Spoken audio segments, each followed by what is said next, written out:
जय बोलो देवादिदेव 1008 श्री भगवान महावीर स्वामी की जय। अहिंसा परमो धर्म की परम पूज आचार्य गुरुवर श्री विद्यासागर जी महाराज की परम पूज्य मुनि श्री प्रमाण सागर जी महाराज की, पूज्य मुनि श्री निर्वेक सागर जी, संधान सागर जी महाराज की, मुनि संघ की। हे गुरुवर नमोस्तु। कल मैंने ओम ओम ओम कल मैंने सुखी और संपन्न होने के सूत्र बताए थे। अब सुखी संपन्न तो आप लोग हो कि नहीं? हाँ, है ना? हो। अब मैं आपको सुखी संपन्न होने के साथ साथ सदाबहार प्रसन्न भी देखना चाहता हूं। प्रसन्न हो कि नहीं? बोले महाराज अभी तो प्रसन्न है। तो अभी जो प्रसन्नता है वो हमेशा बनी रहे, उसका राज क्या है? कभी आपने सोचा? चलिए अब आपसे ही आपकी बात शुरू करूंगा और आज 4 बातें आप सबसे करूंगा। आप प्रसन्न कब रहते हो? बोलो।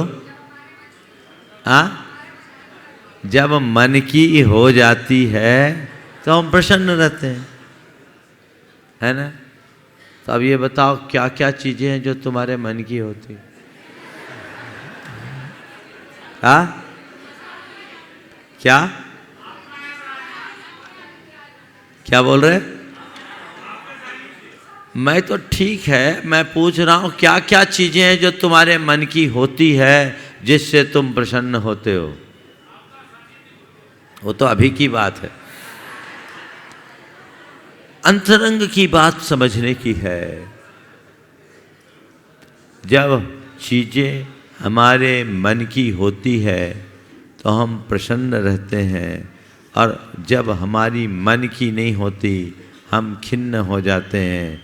24 घंटे में मन की होने वाली चीज़ें कितनी हैं और मन की ना होने वाली कितनी हैं? बोलो। मन की ज़्यादा होती कि बिना मन की ज़्यादा होती? और सुनो, जो मन की होती है ना वही थोड़ी देर बाद बेमन की हो जाती होती है।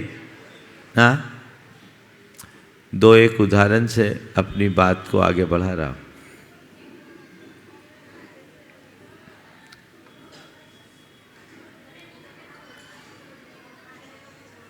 सुबह सुबह अखबार में विज्ञप्ति जारी हुई, विज्ञप्ति पढ़ी कि 1 करोड़ की लॉटरी खुल गई। अब मान लो 1 करोड़ की लॉटरी खुलेगी तो प्रसन्न रहोगे कि नहीं रहोगे? हाँ, और अभी तो रामचंद्र नगर वालों की लॉटरी खुली भी है।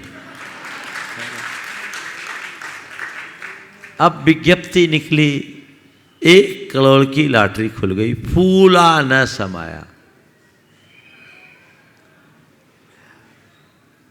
लोगों से बधाइयों का संदेश आना शुरू हो गया और खुशी के मारे उसने शाम को 50,000 की पार्टी भी कर दी।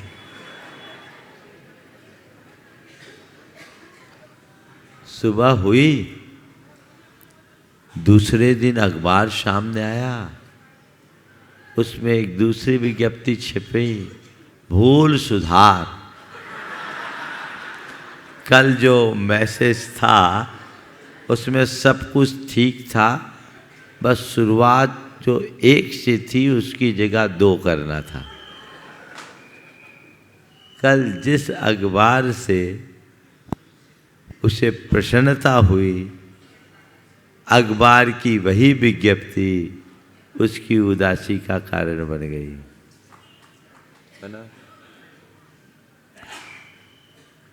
अरमानों से भरकर बेटे का विवाह किया,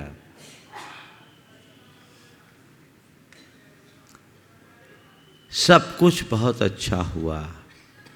विवाह के थोड़े दिन बाद ही किसी बात को लेकर बेटे से अनबन हुई। बेटे ने अपना अलग घर बसा लिया। कल तक जो बेटा आँखों का तारा था, अब आँखों का कांटा बन गया। हो गया। दीपावली का समय निकट था। व्यक्ति अपने घर की सफाई में लगा था। सफाई के क्रम में उसके हाथ एक ऐसी पुस्तक लगी जो उसकी धर्मपत्नी आज से 30 बरस पहले अपने विवाह के समय साथ लेकर आई थी। पुस्तक को पलटने के क्रम में उसमें एक चिट्ठी दिखाई पड़ी, एक पत्र नजर आया, और वो पत्र उसकी पत्नी के विवाह पूर्व प्रेमी का था, जो 30 बरस पहले लिखा हुआ था। पत्र पढ़ा, त्योरियां चढ़ गई, आग लग गई। ये बात है, मैं तो इसे कुछ और समझता था, ये तो पूरी उल्टा निकली। पत्नी वही है, पत्नी का व्यवहार भी वही है, सब कुछ वही है, पर जो पत्नी कल तक प्रिया लगती थी, अब उसमें कुल्टा की छवि दिखने लगी, जिसे देखते ही बाछें खिलती थी, अब कलेजा जलने लगा। आखिर क्यों? क्या बदला? चीजें सब वही, जो कल तक सुख का आधार था वही दुख का कारण क्यों बनने लगा? क्या बदल गया? बात समझ में आ रही? चीजों के बदलने से हम पर ज्यादा फर्क नहीं होता। सारा खेल हमारे मन का है। मन बदल जाता, सब कुछ बदल जाते। हम लोग प्रायः ये कहते हैं कि हम अपने हालातों के कारण दुखी हैं। मेरे हालात अच्छे नहीं इसलिए मैं दुखी हूँ। ये बात सही नहीं है। हम हालातों के कारण दुखी नहीं, हम दुखी होते हैं केवल अपनी मानसिकता के कारण। यदि मानसिकता अनुकूल हो तो बुरी स्थिति में भी हम प्रसन्न रह सकते हैं, और मानसिकता बिगड़ जाए तो अनुकूल स्थिति में भी हम आकुल रहते हैं। होता है।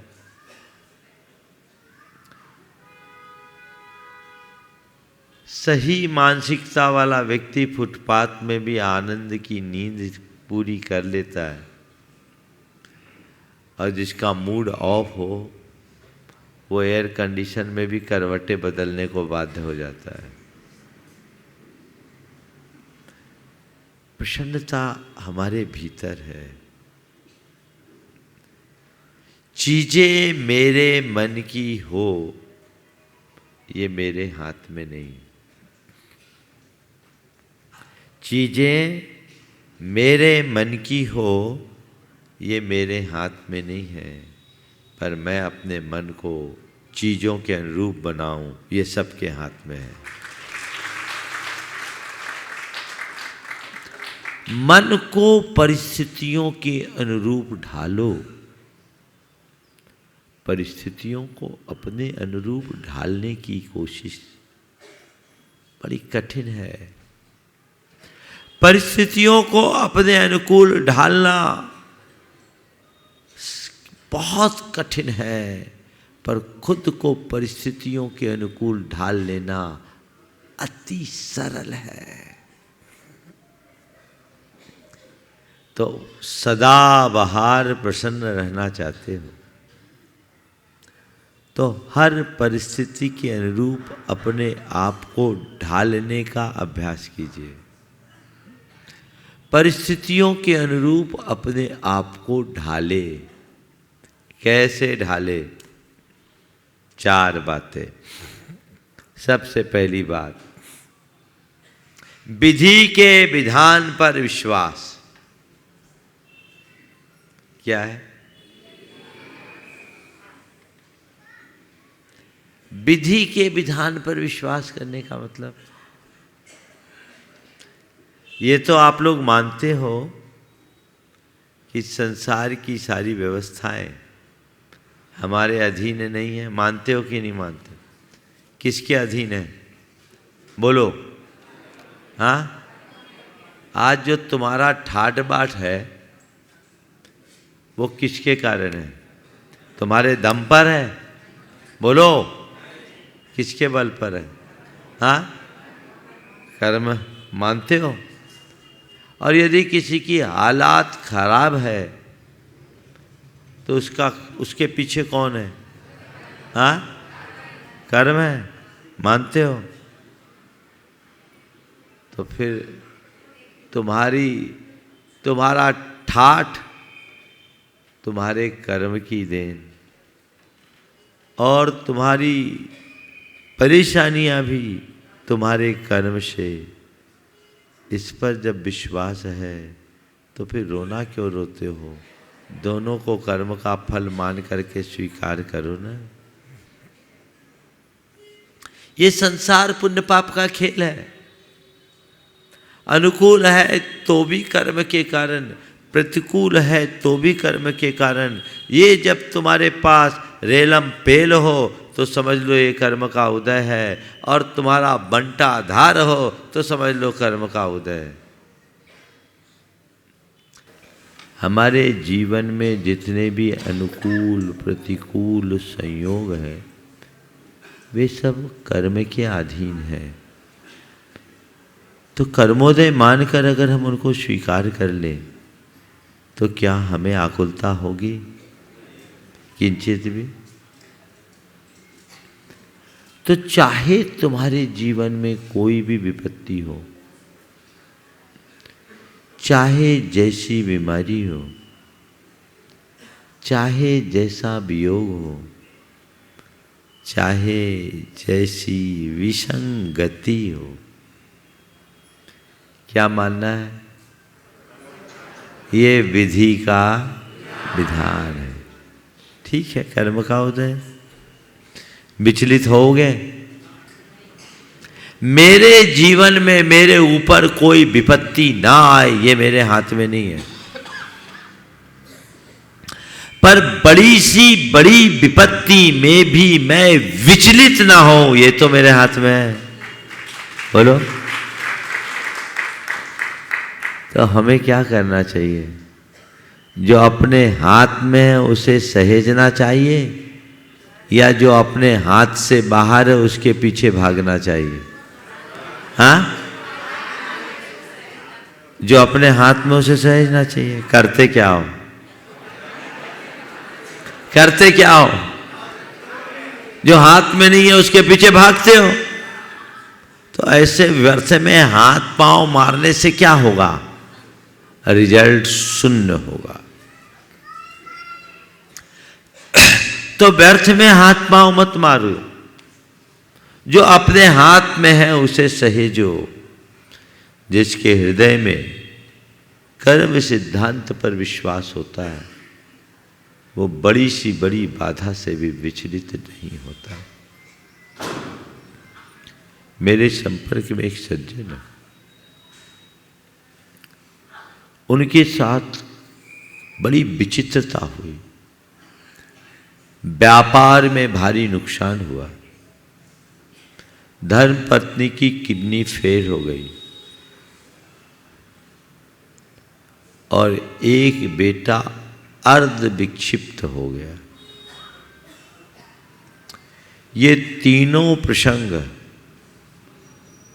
10-11 महीने में हुए। पहले व्यापार का नुकसान, और कहते हैं गरीबी में गीला आटा।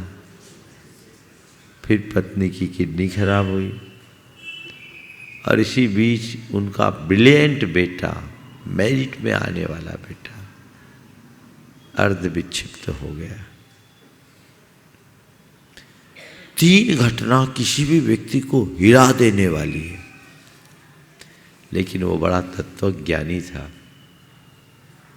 उसने यही सोचा, कर्म का उदय है, ये संयोग है, ये संयोग है। व्यापार में नफा नुकसान तो लगा ही रहता है। जो नफा है वो भी मेरा नहीं, नुकसान है वो भी मेरा नहीं। पत्नी की किडनी खराब हुई, उसकी सोच देखो, कर्म का उदय है, चिकित्सा करनी है। किसी की भी खराब होती है, संयोग है। पर चलो, मेरी पत्नी की किडनी खराब तो हुई, पर कम से कम मैं इतना समर्थ तो हूं कि उसकी चिकित्सा करा सकूं। बेटा पागल है, अर्ध विक्षिप्त हुआ है, पर उसका इलाज है। डॉक्टर कहते हैं ठीक हो जाएगा। कहीं लाइलाज होता तो मेरा क्या होता। उसने एक ही बात रखी कि कर्म का तीव्रोदय है। और मैंने गुरुओं के मुख से सुना है, जब अशुभ का उदय हो तो अपने को शुभ में लगाओ। उसने शुभ में लगाना शुरू कर दिया। भगवान का अभिषेक पूजन तो वो करता ही था। उसने व्रत उपवास शुरू कर दिए कि पाप के क्षय का और कोई हेतु साधन हमारे पास नहीं है। व्रत उपवास शुरू कर दिए। दान पहले करता था, दान देने की स्थिति अब उसको ज़्यादा नहीं रही। फिर भी कहा कि मैं पहले लाखों का दान देता था, अब लाखों नहीं, हजारों नहीं, तो कम से कम जितना है उसमें तो दूं। उसने नियम बना लिया कि मैं रोज़ मंदिर जाऊंगा और मंदिर के हर गुल्लक में 11 रुपया तो कम से कम डालूंगा। वो डालना शुरू कर दिया। क्रम देखो, इसका लाभ क्या होता है। सबसे पहला लाभ तो उसके हृदय में धीरज आया, टेंशन खत्म। यानी इस विचित्र स्थिति में भी वो स्थिर बना रहा, पहला लाभ। दूसरा लाभ, उसका धर्म ध्यान बढ़ गया, पूजा पाठ व्रत उपवास बढ़ गया, पुण्य का संचय हुआ। और तीसरा लाभ, उस पुण्य के संचय से पाप का क्षय हुआ और बड़ी जल्दी उसकी परिस्थितियां बदल गई। नुकसान हुआ था तो आप जानते, गल्ले का काम था, बड़ा लाट ले लिया था, तेजी मंदी के चक्कर में नुकसान हुआ।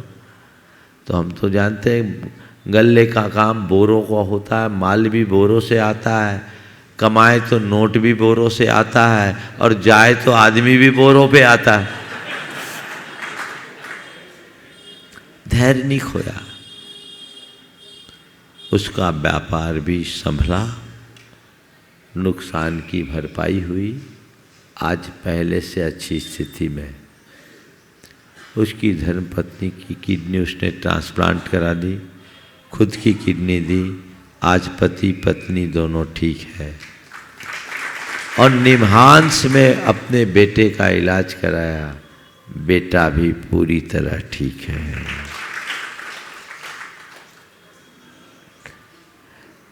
वो कहता है कि महाराज जी, आप लोगों से ही सीखा है, जब कर्म का तीव्रोदय होता है तो कोई निमित्त काम नहीं करता। और जब कर्म बदल जाता है तो अपने आप सब कुछ ठीक हो जाता है। हम लोगों ने पुराणों में ढेर कहानियां पढ़ी है। राजा था, रंक बन गया, सारा राजपाट खोना पड़ा, और फिर पुण्य का योग आया, वापस राज पा गया। तो ये सबके जीवन में जो उतार चढ़ाव है, इसको रेगुलेट करने वाला कौन है? इसका नियंता कौन है? कभी आपने सोचा इसका नियंता मैं नहीं, कौन है? मेरे भीतर बैठा कर्म, मेरा अपना कर्म। तो मेरा पुरुषार्थ क्या है? परिस्थितियों को कोसने की जगह कर्म को काटने का यत्न, और कर्म को काटने का सर्वश्रेष्ठ साधन क्या है? मन की समता। क्या है? विधि के विधान पर विश्वास जम जाए तो आप कभी दुखी नहीं होगे। चार बातें मुझे जो प्रसन्नता की बोलनी है, मैं उसमें आज केवल एक से अपनी बात पूरी करूंगा, शेष बचा के रखूंगा। महाराज कल आप फिर यहाँ रहोगे, तय हो गया है ना? मैं बोलता हूं मैं यहाँ रहूंगा, ये तय है या नहीं आप तय कर लो। महाराज जहाँ रहेंगे कल हम वहाँ रहेंगे। क्यों? प्रसन्नता बनी रहेगी ना। अभी सूत्र क्या दिया मैंने, आप प्रैक्टिकल करा रहा हूं। चीजें मेरे मन की हो तो अच्छी है, लेकिन मेरा मन चीजों के अनुरूप हो तो और अच्छा है ना? तो हमको तो महाराज आपसे सूत्र लेना है। आप जहां रहोगे वहां हम रहेंगे। आप भावना भाते हैं कि आप वहीं रहो जहां हम चाहें। इतना ही तो काम करना है, परेशान नहीं होना। छोटी छोटी बातों में अपने मन को एडजस्ट करने का अभ्यास बना ले तो हमसे सुखी कोई नहीं। विधि के विधान पर विश्वास एक बहुत बड़ी ताकत है। इसका अर्थ मैं ये नहीं बोल रहा हूं कि विधि के विधान पर विश्वासी बनकर हाथ पर हाथ धरे रहो। नहीं, आप उद्यम करिए पर उद्विग्न मत होइए। सब कुछ कीजिए, लेकिन रिजल्ट जो आए उसे एक्सेप्ट कीजिए। परिणाम को लेकर के परेशान मत होइए। मैं अच्छा करूं, ये मेरा पुरुषार्थ है, उसका परिणाम अच्छा निकले ये मेरा भाग्य है। मैं अच्छे से अच्छा प्रवचन दूं, ये मेरा पुरुषार्थ है ना? मैं अच्छे से अच्छा प्रवचन दूं, ये मेरा पुरुषार्थ है। पर मेरी बातें आप कोई जरूरी है कि मैं जो बोलूं अच्छा लगे? अरे मैं इतना अच्छा अच्छा बोल रहा हूं, ये लोग तो कोई एप्रिसिएशन ही नहीं दे रहे, ताली नहीं बजा रहे। अगर मैं ये सोच लूं बजा ही रहे तो थोड़ा ढंग से बजा दो भाई।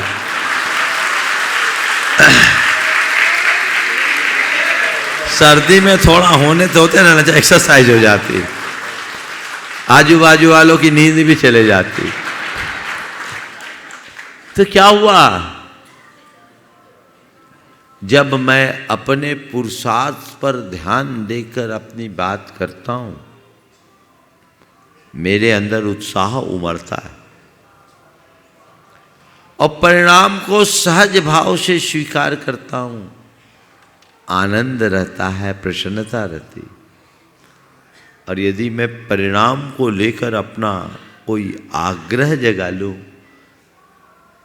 अगर मैं सोचूं कि मेरी हर बात पर तुम लोगों को ताली ठोकना ही चाहिए तो क्या होगा? अगर मैं ये मान करके बैठ जाऊं कि मेरे प्रवचनों की प्रशंसा होनी ही चाहिए तो क्या होगा? उसी पल मुझे दुखी होना पड़ेगा, ये सबका अनुभव। तो अपने आप को दुखी होने से बचाना चाहते हो तो विधि के विधान पर विश्वास करो। विधि के विधान पर विश्वास, अच्छे में भी और बुरे में भी। आप अच्छे को स्वीकार करते हो तो बुरे को भी स्वीकार करो।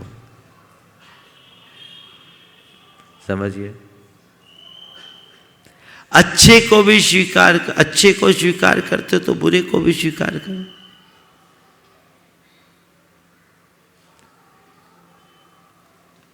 आप लोग क्या करते हो? अच्छा तो अच्छा लगता है, बुरा अच्छा नहीं लगता। पुराने जमाने की बात है, जब गुलाम प्रथा थी, एक बादशाह ने अपने गुलाम को खीरा चखने के लिए दिया। खीरा का ऊपरी भाग थोड़ा खारा होता है, चखने के लिए दिया। बोला देख कैसा है, टेस्ट करके। बोला बहुत मीठा। गुलाम ने चखा और कहा बहुत मीठा। बादशाह ने खाया तो खीरा थोड़ा कड़वा था, कड़वापन निकला नहीं था। बोले क्यों, ये तो खीरा कड़वा है और तू इसने चाव से खा लिया। तुझे मैंने जो हिस्सा दिया वो तो और कड़वा था, तूने बोला क्यों नहीं? तो ऐसा लगा जैसे कि मिठाई खा रहा है। दास ने जो बात कही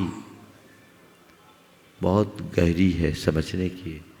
उसने कहा जो बादशाह मुझे रोज मीठे मीठे फल खिलाता है, आज एक कड़वा टुकड़ा भी मिल गया तो क्या हो गया, मैंने उसे मीठा मान लिया। मेरे लिए वो मीठा ही है क्योंकि देने वाला बादशाह है।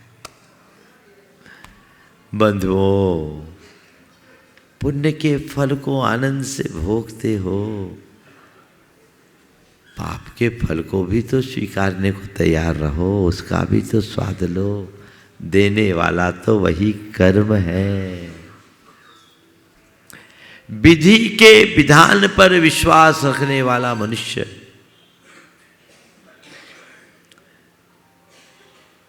अपने जीवन में आने वाली विसंगतियों से विचलित नहीं होता।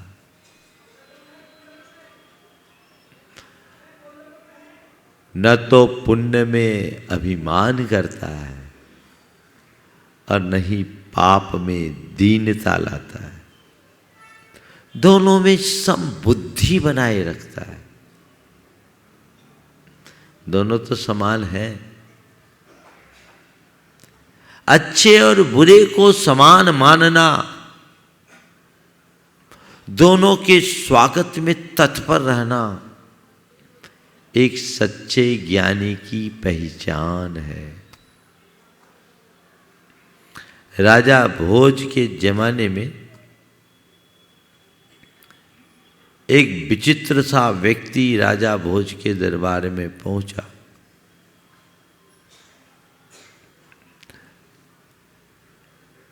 द्वारपालों से कहा कि जाओ राजा से कहो कि आपका भाई आपसे मिलने आया। देखा तो हाल एकदम फटे हाल। द्वारपाल को बड़ा आश्चर्य हुआ कि इतना फटे हाल आदमी राजा का भाई कैसे हो सकता।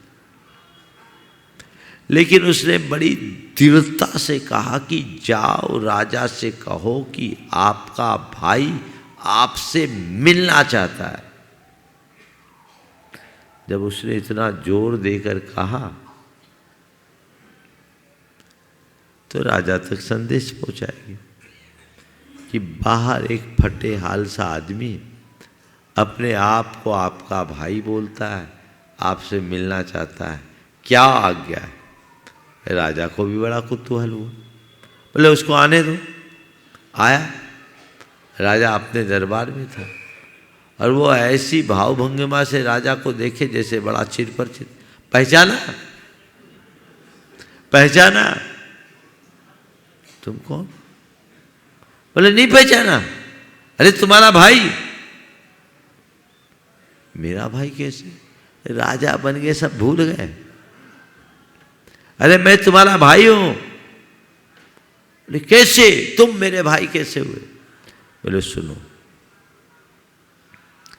आपदा मम मातासी संपदा तथैव तव। आपदा मम मातासी संपदा तथैव तव। आपत संपत्त्यो भागिन्यो तस्मात् आवाम सहोदर। हे राजन, मेरी मां का नाम आपदा है और आपकी मां का नाम संपदा है। मैं आपदा का बेटा और तुम संपदा के बेटे।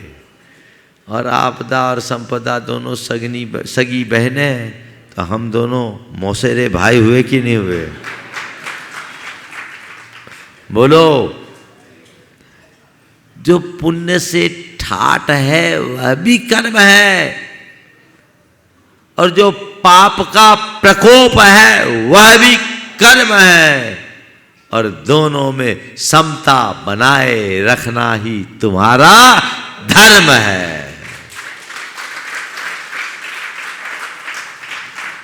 अगर विधि के विधान पर विश्वास होगा तो तुम्हारी यही परिणति होगी।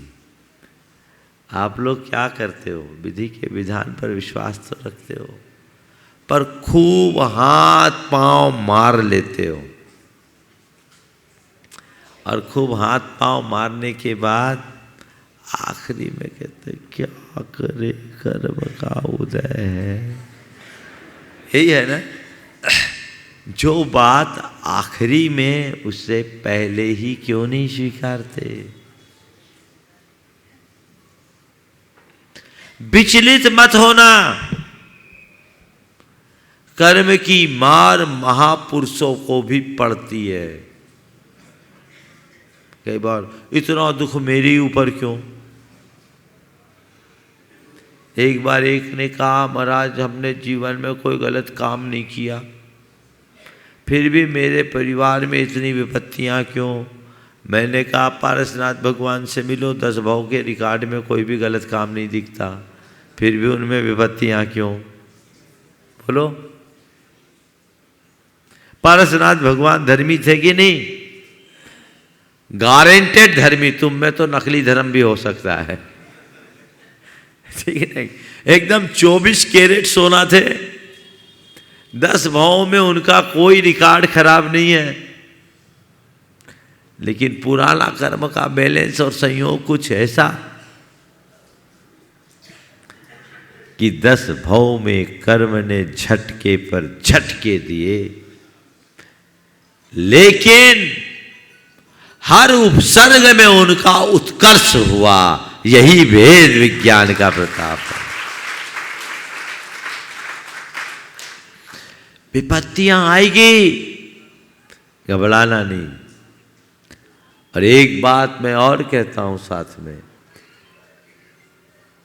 धर्मी पर ही विपत्तियां आती हैं, पापियों पर नहीं। विपत्तियां धर्मी पर आती है, पापियों पर नहीं। परीक्षा सतियों की होती है, वेश्याओं की नहीं। उपसर्ग साधुओं पर आते हैं, डाकुओं पर नहीं, है ना? कसौटी पर सोने को कसा जाता है, पी पीतल को नहीं। तो तुम पर अगर कोई कसौटी आए तो इस बात का मलाल मत रखो कि मुझे कसौटी पर क्यों कसा जा रहा है। इस बात की खुशी मानो कि मुझे सोना माना जा रहा है। पीतल को कोई कसौटी पर कसता है क्या? तो यदि तुम्हारे सामने कोई कसौटी आए तो समझना मैं सोना हूं। ये कसौटी सोना होने का प्रमाण बनकर उपस्थित हुई है। दृष्टिकोण बदलिए। ऐसा दृष्टिकोण यदि अंतरंग में जग गया कभी दुखी नहीं होगे। ठीक है, कर्म का उदय आया है, सलट जाएगा। ये खेल है, चलता रहता है, घबराना बिल्कुल भी नहीं है। तो जीवन में जब भी ऐसे कोई प्रसंग आए क्या करना है? कौन सा मंत्र जपना है? कर्म का उदय। किसका उदय? कर्म का उदय। आएगा जाएगा, चला जाएगा। आत्मा के श्रद्धानी बनो कि सब कुछ नष्ट हो जाए तो भी मेरी आत्मा का एक प्रदेश भी इधर से उधर नहीं हो सकता। है ऐसा विश्वास? आत्म स्वरूप का ज्ञान और कर्म सिद्धांत पर विश्वास मनुष्य को किंचित भी विचलित नहीं होने देता, हर स्थिति में स्थिरता लाने देता है। मेरे संपर्क में एक सज्जन है जिनको पिछले लगभग 35-40 सालों से गठियावात की शिकायत है। और गठिया भी ऐसा नहीं, अंग अंग उमेटने वाली गठिया।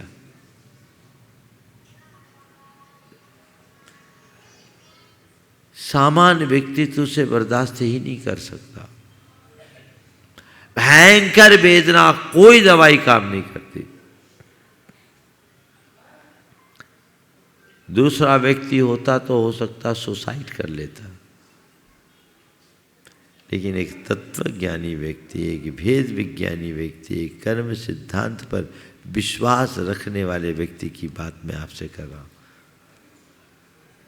उस व्यक्ति ने अक्सर मेरे पास आता है, कहता है महाराज जी मेरा भाव तो गुरु चरणों में आने का था। 1983 में हम आ ही रहे थे। अगर निकल गए होते तो आज आपके साथ होते, आपकी जगह होते। लेकिन घर वालों का आग्रह और मेरा कुछ राग भाव कि मैं उनके चक्कर में फंस गया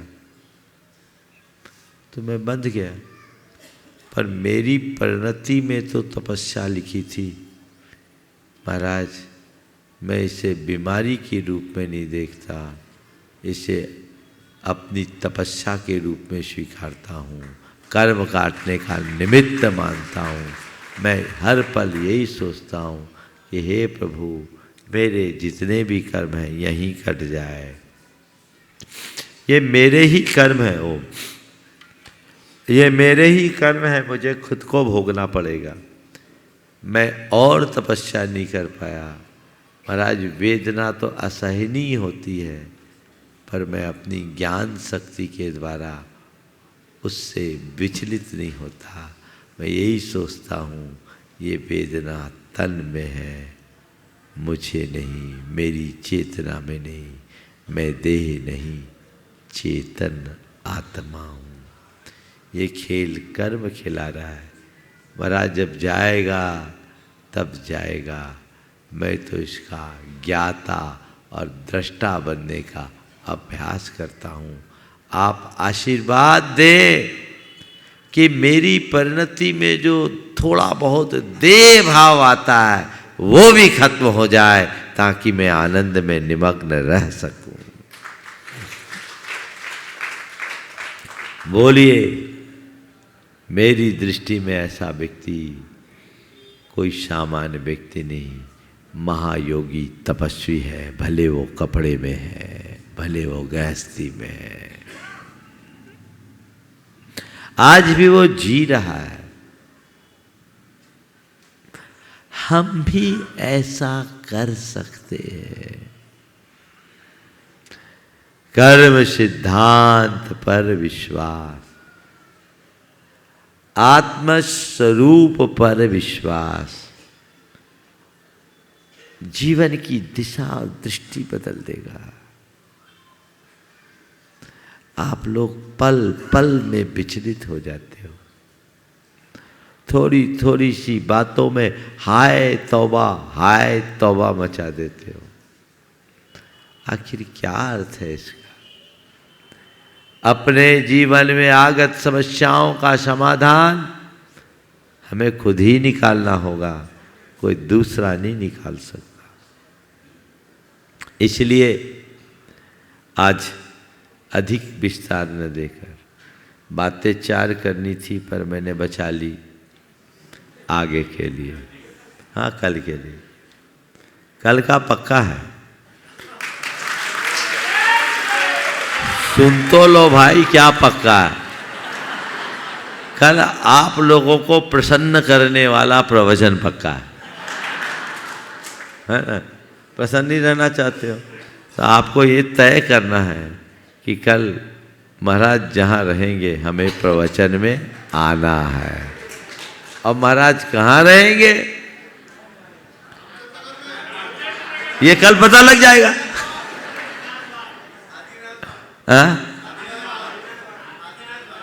भावना भाव कि महाराज जहां रहेंगे उसको हम आदिनाथ बाग मान लेंगे, ये तो सब है भावना भाई है। लेकिन ये बातें आनी चाहिए। जीवन का क्रम कब ऊपर नीचे हो जाए कोई पता नहीं। देखो महापुरुषों के जीवन को देखो।